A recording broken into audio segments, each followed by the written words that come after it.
Thank you, Madam Speaker. There are memories that are etched deep into our hearts. They change us, shape us, and haunt us all our lives.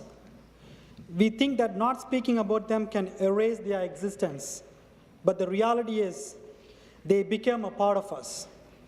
This memory is one of such. When I was a young boy of about 5 years old, there was a young girl who lived on our street, who I fondly called as Akka, a term to respect reserved for an elder sister. I remember she used to braid her hair into 2 pigtails and wore a pottu every day, a black dot between her eyebrows, to ward off evil and protect her. This Akka came to my house every day to collect fragrant jasmine flowers for offering at the temple. I still remember the day vividly when artillery shelling had increased in our town and we took cover in underground bunkers. I was with my mother at that time in a bunker and we heard a loud noise. This noise startled me and I tightly grasped my mother's hand. After the shelling stopped, everyone in the neighborhood came together to discuss what happened. At that time, I remember seeing that Akka's mother was running around in despair. In a little while, I saw a sight I have unsuccessfully tried to forget. Pieces of human flesh were being taken on a small truck. My mother quickly covered my eyes and hurried me home. Few days later, I noticed that this Akka no longer came to pick flowers. I later heard, among hushed whispers, that this Akka was among those who perished in the artillery shellings that day. Even the pottu could not protect her, and the fragrance has left my memory of jasmine flowers. Sadly, stories of such are not an anomaly. Madam Speaker, it is my honor to rise today to speak to my private member's bill, the Tamil Genocide Education Week. This year marks the 10th year anniversary of the horrors of Mullivaikal. In the May of 2009, dubbed May Massacre, the Sri Lankan government engaged in a heightened program of genocide marked by indiscriminate shellings towards civilians, targets such as government-declared no-fire zones and hospitals, cluster bombings, chemical bombings, abductions, rape, murders, and denial of food and medicine to Tamils in Mullivaikal. The population of Vanni was 429,059 persons in October 2008. The total number of people who were admitted into Sri Lankan government control after the May massacre was 282,380 according to UN update as of July 10, 2009. This means that 146,679 people were not accounted for. To put that into context, that is more than the total number of students that attend York University and all the 3 campuses of University of Toronto. This number is in accordance with local estimates of the death toll of the May massacre. Many others were also displaced, injured, and physically assaulted. Genocide is defined by the 1928 United Nations Convention on the Prevention and Punishment of the Crime of Genocide. Sadly, each of these acts in the definition of genocide were carried out against Tamils by the Sri Lankan government. Tamils were killed to the tune of 145,000 in Mullivaikal in 2009. They were seriously injured and they lived with the mental trauma of their living nightmare. Conditions of starvation were inflicted upon them to bring about their physical destruction.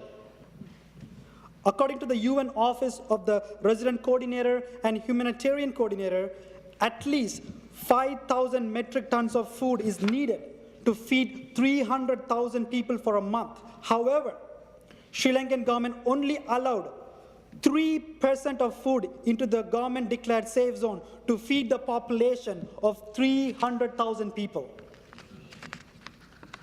Imposing measure intent to prevent births within the group that are part of a program of gendercide and conducted in order to decrease the growth of the group.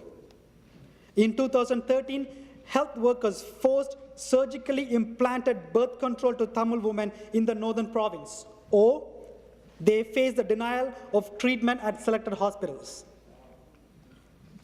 Tamil children have also been taken from their native homes and structurally resettled into Sinhalese-speaking areas. These are all conditions that meet the criteria for genocide. However, a program of structural genocide has been occurring for decades prior. Prior to independence, there were 3 kingdoms in the island. Tamils and Sinhalese have lived separately under their own governance. 3 kingdoms were merged for administrative convenience by the British. Ceylon was granted its independence in 1948 by Great Britain. Following independence, the government of Ceylon, mainly made up of Sinhala people, enacted multiple laws and policies that disenfranchised Tamil in order to gain 2/3 parliamentary majority and proclaim Sinhala as the official language of Ceylon. Cultural strongholds were also targeted, an important part of structural genocide. In 1981, the Jaffna Public Library was burnt down by Sri Lankan state. Over 95,000 unique and irreplaceable Tamil palm leaves, manuscripts, parchments, books, magazines, and newspapers were destroyed. Furthermore, anti-Tamil pogroms began to break out in Sinhala majority areas. These resulted in the horrific killings of hundreds of Tamils and left many others without homes and businesses. 3,000 Tamils were killed and over 150,000 became refugees, many fleeing to the country to India and West, including Canada, during the 1983 riots. War, violence, and structural genocide continued for decades onwards. Despite attempts to resolve conflict, including ceasefires, violence against the Tamils were continued and heightened in May of 2009.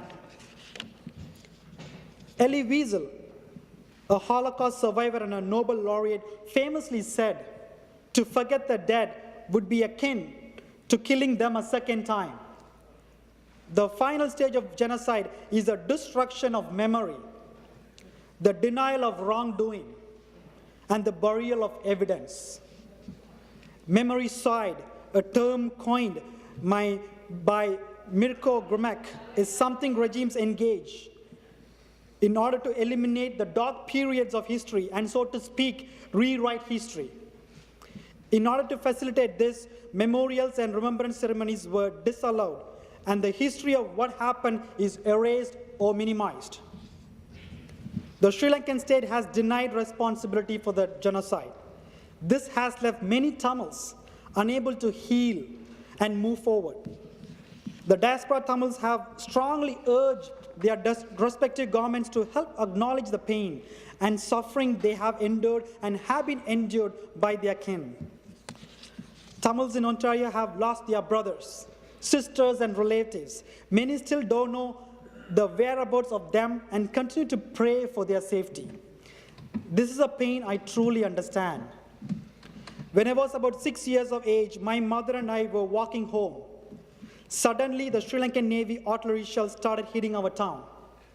My brother was gone to the store at that time, and we feared for his safety. My mother and I both prayed with tears in our eyes that he would be brought home safely to us. Thankfully, he was. However, in those few hours, I understood the pain of not knowing whether the loved ones were safe. The Tamil community has lost a great deal, continue to being affected by these incidents. This is why this bill is even more necessary, because through this bill, the House would help in honoring the memory and naming the atrocities faced by the Tamils in Sri Lanka as genocide. Furthermore, an Education Week provides an opportunity to reflect on and to educate the public about the enduring lessons of the Tamil genocide and other crimes against humanity.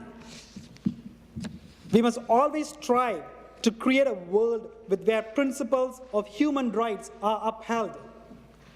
Martin Luther King Jr. famously said, "Our lives began to end the day we become silent about things that matter."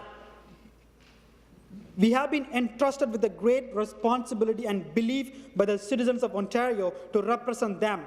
And through showing solidarity with communities that are healing collectively, we will be doing right by them. Thank you, Madam Speaker.